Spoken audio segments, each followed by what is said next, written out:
everyone. It is an amazing day today. As you can see, the night is full. The whole hall is full. And it was amazing support for Kerry-Lynne Findlay to become the next leader of Conservative Party of BC.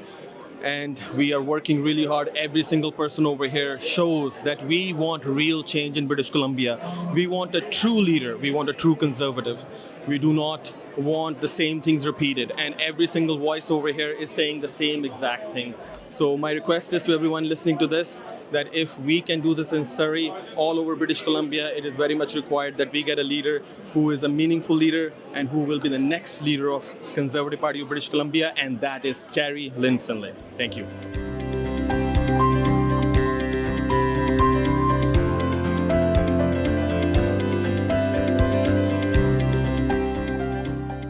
It's been a wonderful event here tonight, my first rally. There were hundreds of supporters. It's so energizing, it's so exciting.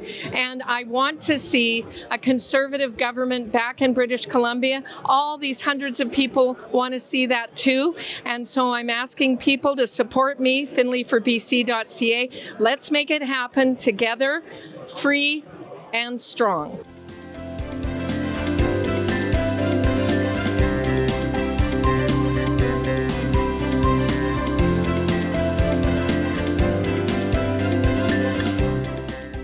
Hi, my name is Rasinder Kaur. I'm in here at Empress Hall to supporting Kerry-Lynne Findlay for the BC leadership race. So I'm supporting her. I wanted to request everybody to support her to bring all the time back, safer streets, lower taxes, and families first. Thank you.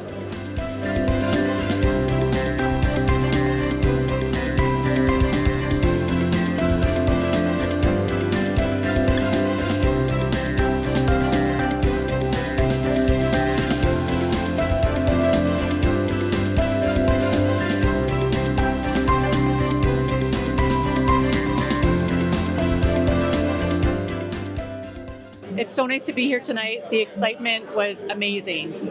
Kerry-Lynne's going to be an amazing leader, and I'm so looking forward to see what happens in the future.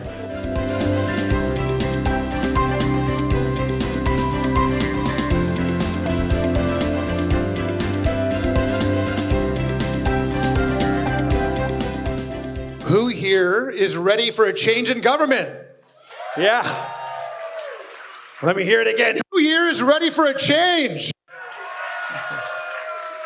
And let me hear you if you believe that Kerry-Lynne Findlay is the person to lead that change. Let me hear it again. First of all, I want to thank everybody for being here. I want to thank you for being here. I want to thank all of you true blue conservatives. I want to thank all the supporters. I want to thank the volunteers. I want to thank the facility owners and anybody who's helping that I have not thanked. I want to thank you for being here. And if you're a political tourist, maybe you don't have a political affiliation, maybe you're from another party, and you're here, we welcome you.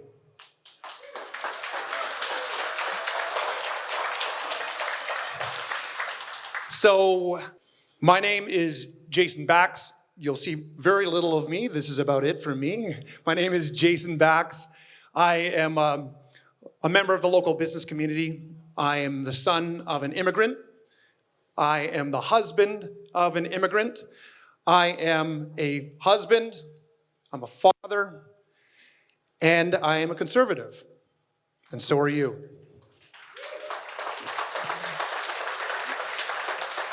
I was a two-time candidate for MLA in White Rock, South Surrey. In fact, I ran against the current interim leader of the party, which is interesting. And this is how I met Brent Chapman.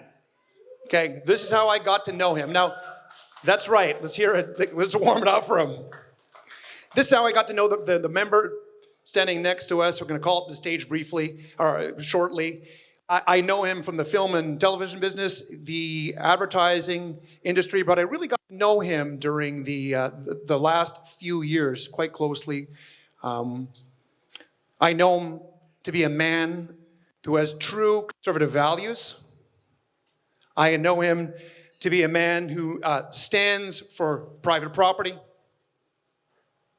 individual rights and freedoms.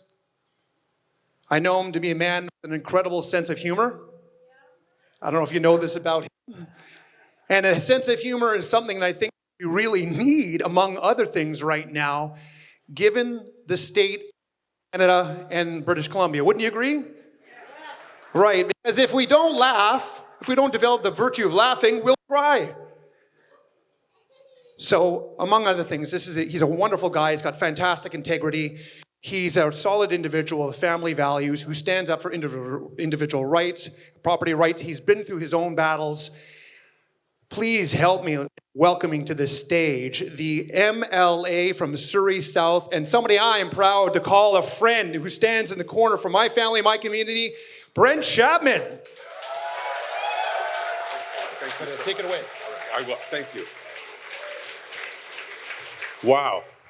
Thank you so much. Thank you so much. Jason, as an actor, I don't think we saw each other in auditions because he went for the good-looking guy and I would go for the regular guy next door. So yeah, you know it's true.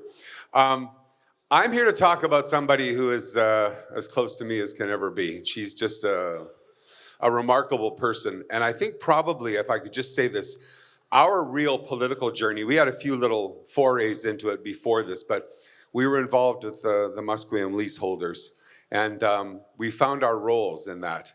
And I was leading the protests with a megaphone, and Kerry was doing all the negotiating, the talking, and the flying to Ottawa and going into court and talking to the lawyers and doing all that. But there was a great time there where she was upstairs talking with the Minister of Indian Affairs, Robert Nault, up in an office, 17, 20 stories up, and I'm on the street, and I've got these absolutely wonderful neighborhood people.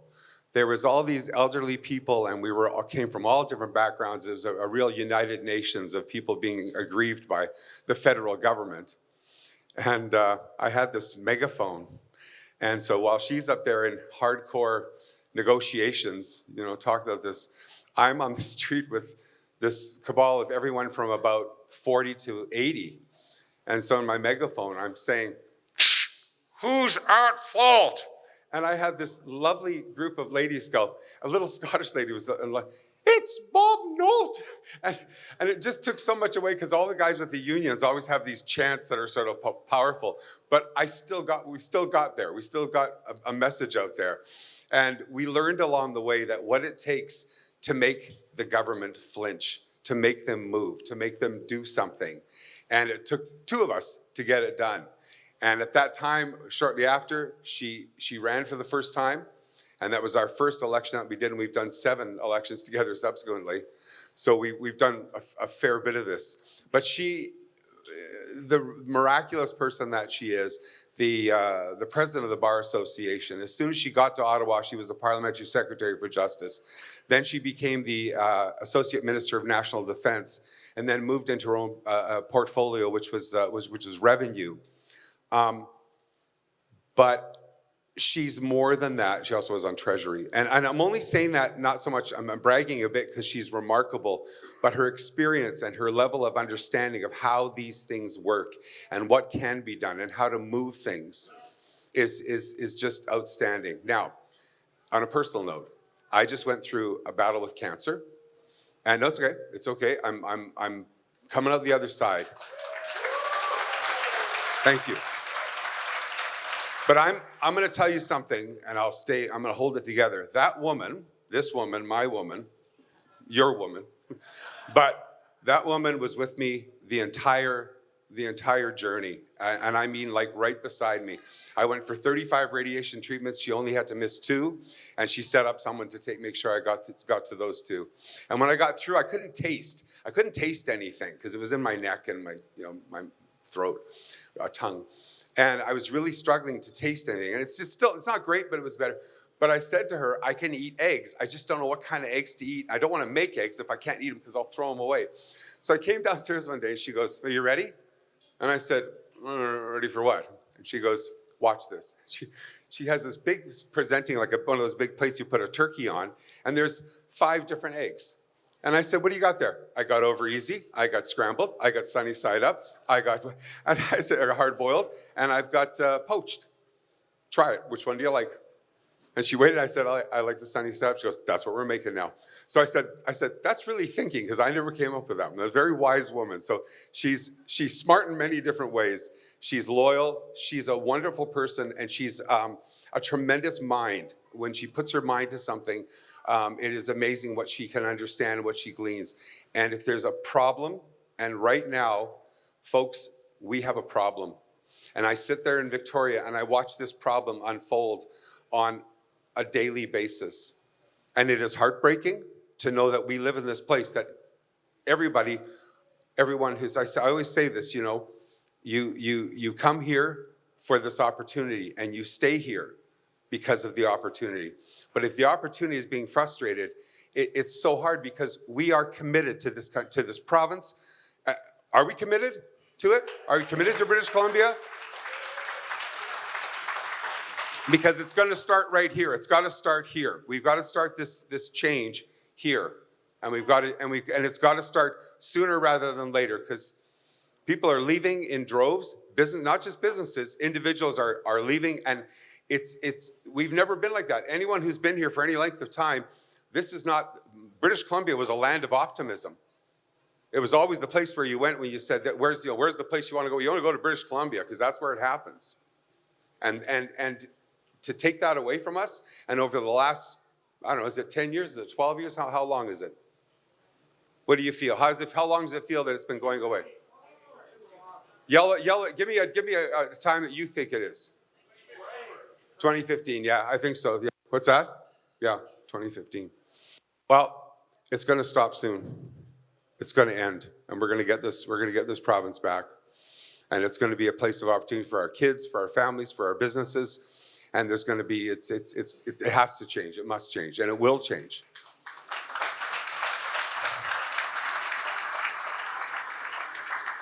I love the fact that I'm in a room with so many conservatives. I feel like I'm in Calgary. This is great. We should do this more often. Let's make a point of it. Everybody,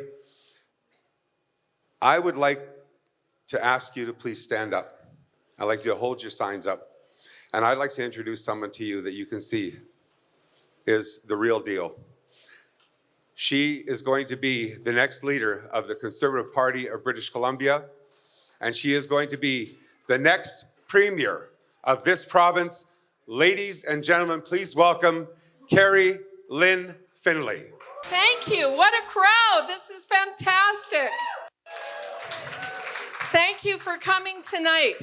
We're doing this rally because it's a rally about freedom. It's a rally about change. Do we need change in British Columbia or what? Yeah? Absolutely. But we don't just need change, and I should thank Jason and Brent for introducing me. Thank you guys very much. We don't just need change, we need change. We don't just want change, we need it. We need it desperately. Do you agree? This NDP government does not care about the working men and women of British Columbia. They are crushing the working people. They're crushing families. And this just can't continue. We have to fight back. Did you see this budget they brought in last week? It is heartbreaking. Go ahead, boo it. It should be booed. Terrible, terrible. So no vision for the future, no hope expressed. Their answer to tripling our debt to over $183 billion with a deficit of $13.3 billion is to tax us more. Go to us, the working peasants, and tax us more. It is unbelievable. And not only had they put up the taxes on the lowest income level, They have added taxes to ordinary everyday essentials. Now small businesses who rely on a bookkeeper have to pay an extra 7%. You go to get your shoes repaired, extra 7%. Seniors who've been deferring their taxes and have stayed in their home, they're going to tax them more because they think they can take it and give out no-bid contracts to NDP insiders and really abuse the taxpayers of this province. And I say no more.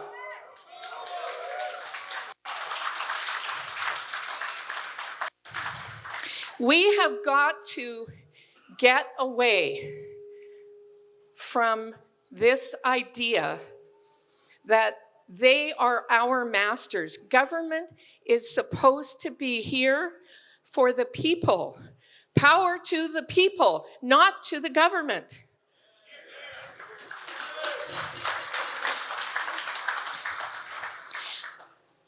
The idea of a democratic, free nation is supposed to be that the people are the masters and the government is the servant. The government is supposed to be here to support us, prioritize spending in a way that allows us as regular folks to live our lives and prosper and flourish if we work hard. There's reward for hard work. It is not meant to be that we're the worker drones for a government who spends all our money and then says, now you got to pay more. That's enough is enough. That has to change. Do you agree with me? And the answer to this is conservatism. It is a conservative government. And you say to me, well, how do you know that? Why do you know that? I will tell you that when I was the Minister of National Revenue and we had a federal conservative government, we lowered personal income taxes. We lowered corporate income taxes. We brought in income splitting for seniors. We took the GST from 7% to 5%, and we delivered a balanced budget and a surplus for the next government.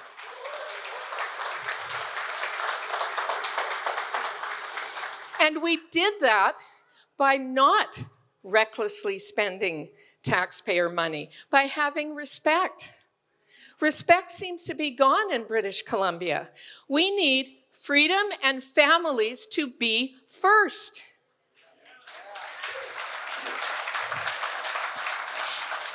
We need to have a government that respects the family and get this woke ideology out of our schools.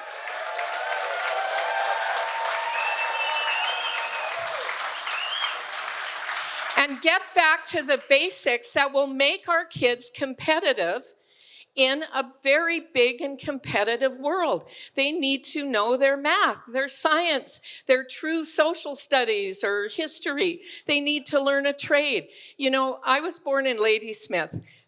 I don't blame you if you don't even know where that is. It's a very small town on Vancouver Island. It was even smaller when I was born. My dad was an electrician, Findlay Electrical Services, he called it. And my eldest brother followed him as an electrician. I've got another brother who is a carpenter. One who was a football star with the BC Lions for many years, Greg Findlay, and then another brother who was a realtor. We're just working folks. Yes, I'm a lawyer, but I'm the only lawyer in my family. Or at least I was till I had my own kids. 3 of my 4 kids are now lawyers. And one of our children is a counselor. So we say she's a counselor to figure out why so many of us are lawyers. And when we get the answer, we'll let you know.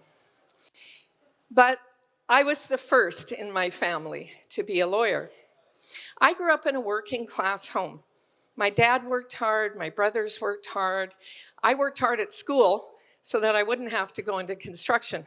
But, you know, we were just a family that came together My mom and dad were both orphans, and then they were married for 64 years, and they raised 6 kids.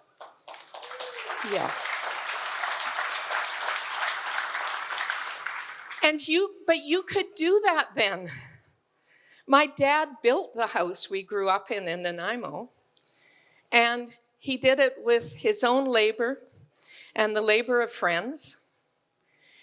And now our carpenters and electricians build houses they can never live in because it's gotten so out of control.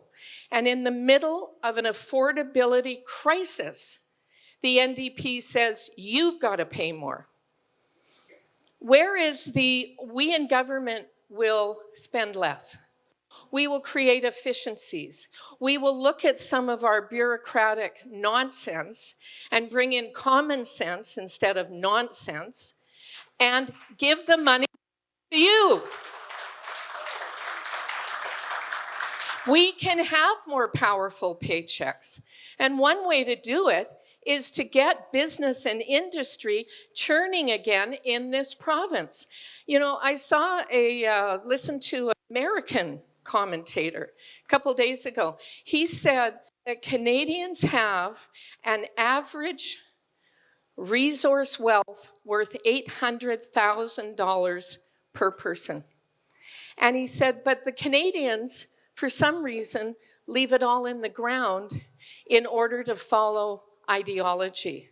And he said, I don't know any other country in the world where people find woke ideology more important than being able to live and look after their families. But I don't think we agree with that, do we? You know, the NDP government has let crime and chaos spread. They decriminalized all hard drugs, gave them out for free, even put them in vending machines, instead of investing in getting people into recovery and helping them get their productive lives back and let us have our loved ones back drug-free.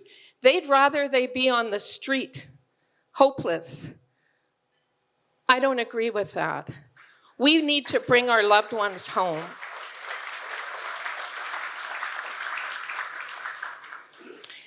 And then we have this situation where the provincial government, and frankly the federal as well, didn't even take a position in that Cowichan decision that everyone's worried about, where they didn't even take the position before the court on behalf of all of us that private property rights should be above Indigenous governance and traditional territory rights.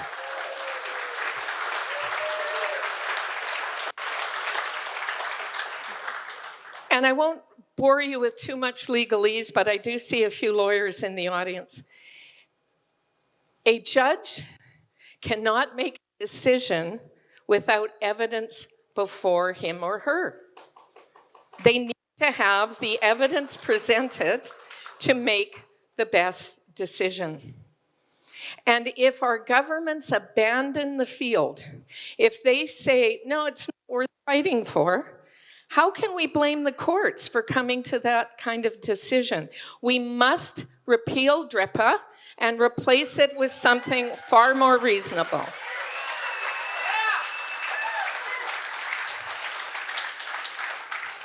You know, I was in the back room waiting and I kind of heard Brent talk about Musqueam. But he and I lived through the Musqueam dispute.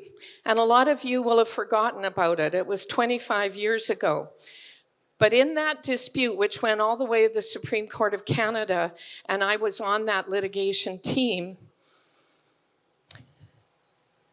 so many people who lived there did lose all equity in their homes.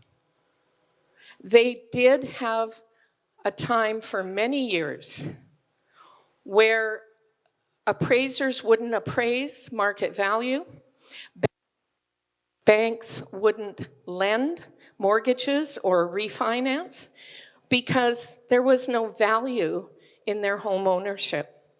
And people lost their homes as a result. That is real. That happened here in British Columbia. And just because it happened 25 years ago doesn't mean that it should have been forgotten by our governments and that they should abandon us. The government is here to support and work for us, not the other way around.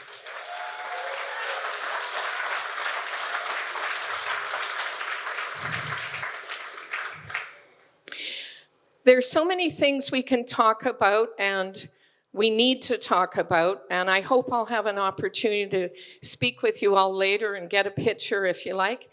And I promise to smile in the pictures. But I'm not smiling so much in this speech because it is serious. What we're going through here is so serious that the nuclear family is under attack through our school system and through burdening mums and dads with high taxes and the lack of respect for hard work. This government has got to go, and the sooner the better.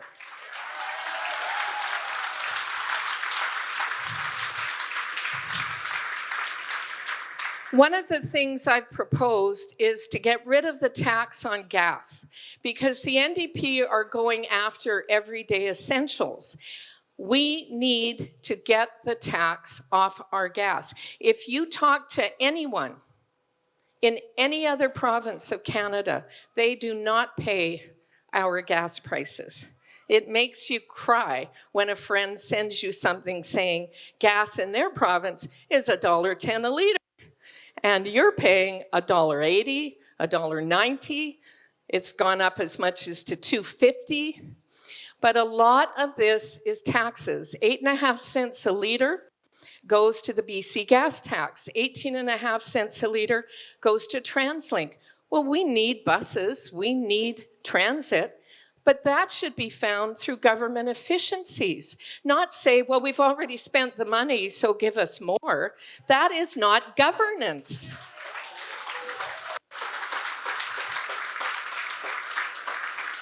And they're going to bring in the second carbon tax, the clean fuel standard tax. And that, by 2030, is going to add another 17 cents a litre. So there's 44 cents. You know how big a litre is? It's not very big. And 44 cents of every litre you put in your car is tax. We got to get rid of it. Get rid of it. And it's not just you and me going to take the kids to soccer or get to our job. What about our truckers? Our truckers pay all that every time they get in their truck to move goods and services around. They are paying those high taxes. When they pay the high taxes, they truck the goods into a grocery store. The grocery prices go up because their costs are higher. If you take that tax and get it off of our gas, it will also bring down our grocery prices. This is the way it works.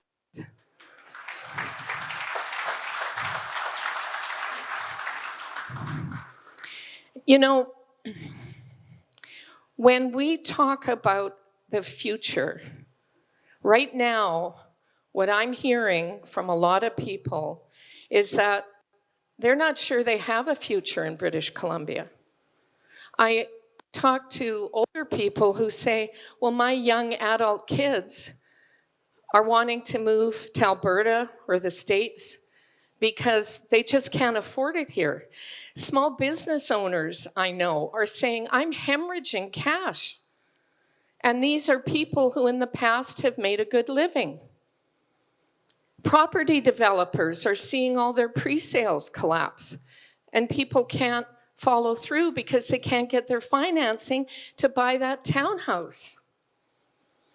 It trickles down through the whole economy when you have incompetence at the top And they really are incompetent. They really are.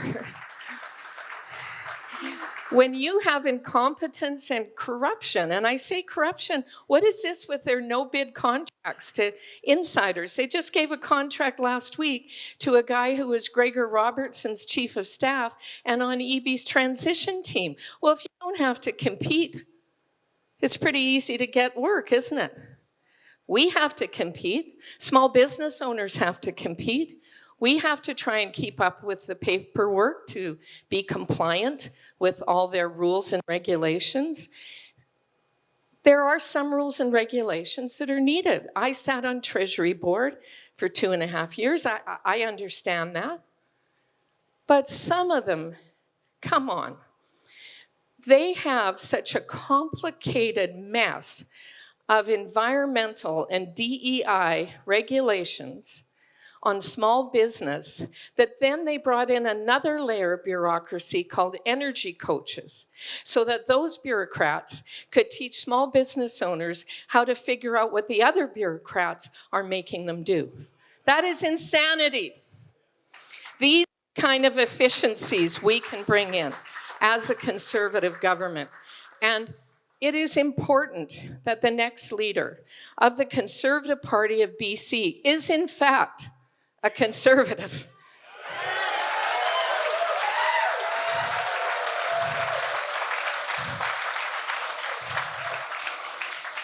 So I am asking you to join me in this, because we can only do it together. We can only do it together. And go and take out a membership in the party if you're not a member already. Donate some money to the cause, because campaigns do run on donations. But do only what you can, because I understand that your capacity is a lot less today than it was even before that budget 2 weeks ago. And they are hurting our families. Do you know there's over 200,000 British Columbians going to food banks every month? Who ever heard of that? In a nation that could be prosperous, in a province that could be prosperous. Did you read in the paper that in Atlantic Canada, they're buying their LNG from Australia? This is shameful. We need to open up our energy. We need to open up our resources. We need to open up our minds. We need to get the sawmills back working. We need pipelines to the West Coast.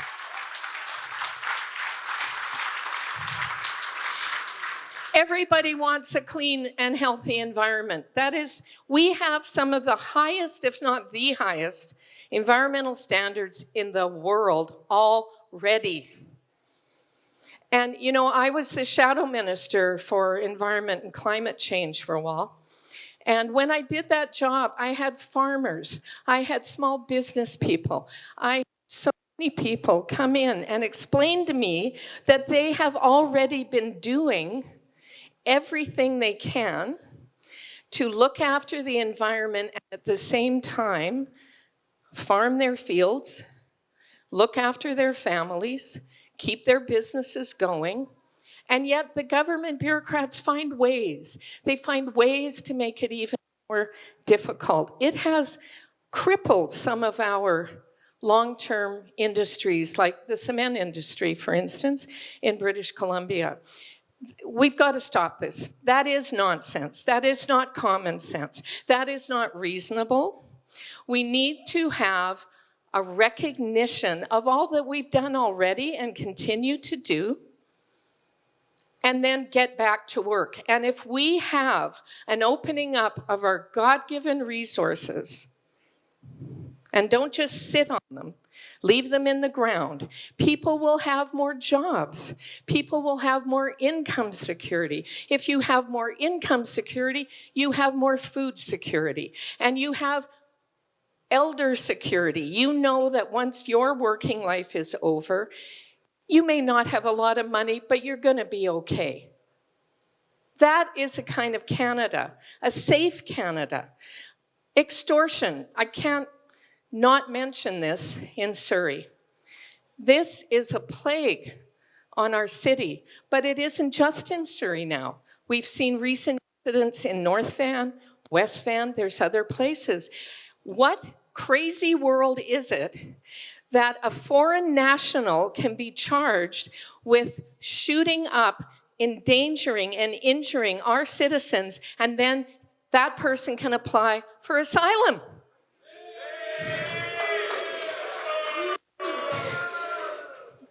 Deport that person, deport those people.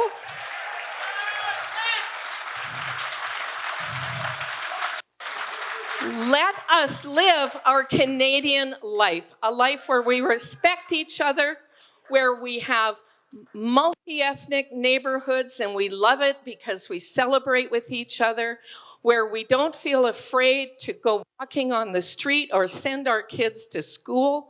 And it isn't just in our neighborhoods. I talked to some Iranian Canadians today. And there's IRGC, which is now finally, after so much conservative urging, finally declared a terrorist organization in Canada, and they're going after the Iranian diaspora right now as we speak. Tri-Cities, North Shore, all over the place. They're scaring them.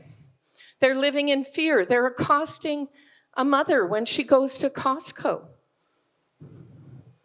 This is because of the soft on crime approach of both this BC government and, frankly, the federal government as well.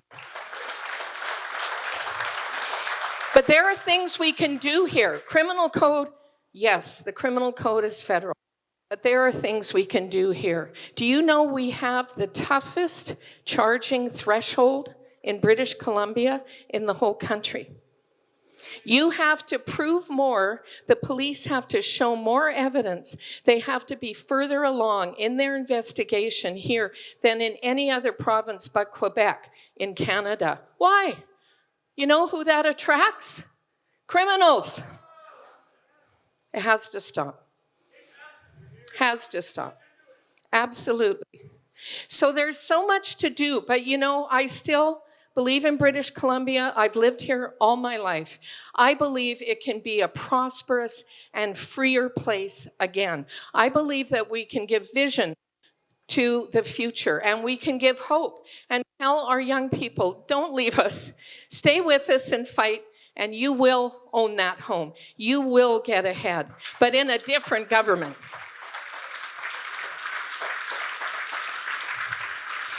Oh, in our national anthem, which you sang beautifully, by the way, in our national anthem, we literally cry out to God to make our nation glorious and free, right?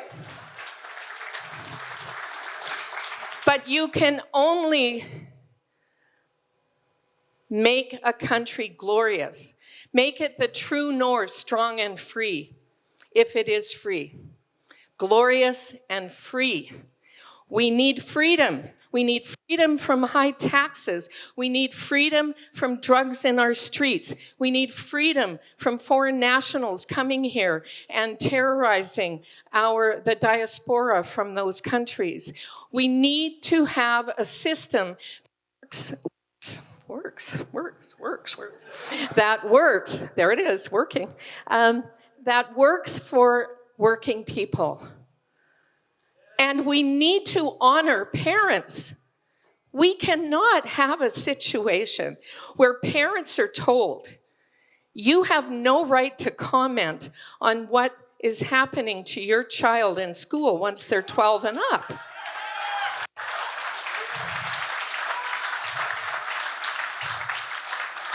We always need to look after our vulnerable citizens. Always. And when it comes to mental illness, we need to do a lot more. We need to protect our children.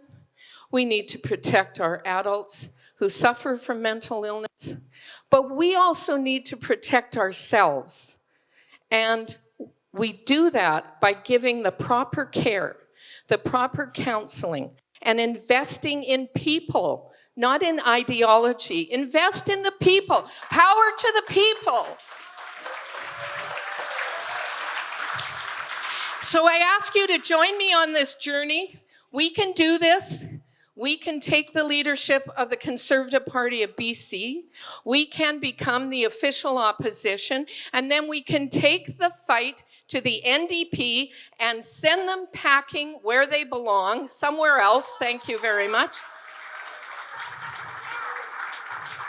And we can do that by working together and remembering we are talking about your freedom. We are talking about respect. We are talking about getting a life back that is pleasurable. What a concept, eh? That you can pay your bills and you can live safely and walk safely. We need to get that back. We can get it back, but we have to fight. We have to fight together. We have to be a team. And I say, put freedom and family first, and we will do it. Thank you.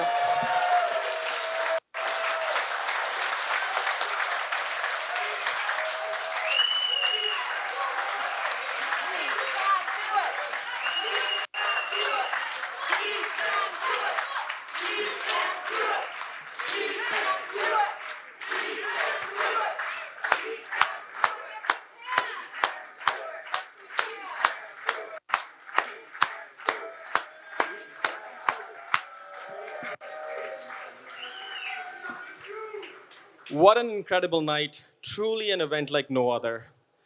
I'm Honveer Singh Randhawa. A lot of you know me as the ex-Conservative Party of BC candidate from Surrey, Guildford, who trailed by only 22 votes. And I'm also a lawyer by profession. I would like to thank you, all of you, for taking the time to be here and to show this support. Your energy is honestly something. It is something that we are fighting for, a real change. And that is what Miss Kerry-Lynne Findlay can bring for us.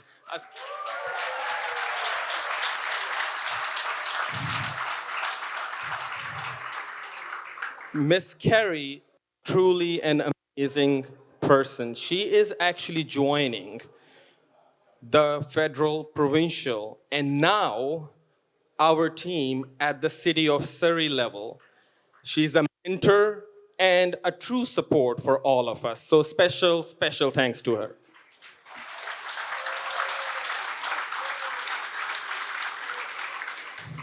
Together, we are working together towards a better future. And before we wrap up today, it is my humble request, if you do not have a membership for the Conservative Party of BC, please make one today before you leave. It is only $25 for 4 months. What it gives you is an ability to vote. For 4 years. My apologies, for 4 years. It gives you the ability to vote for Miss Findlay to make her the next leader of the Conservative Party of BC.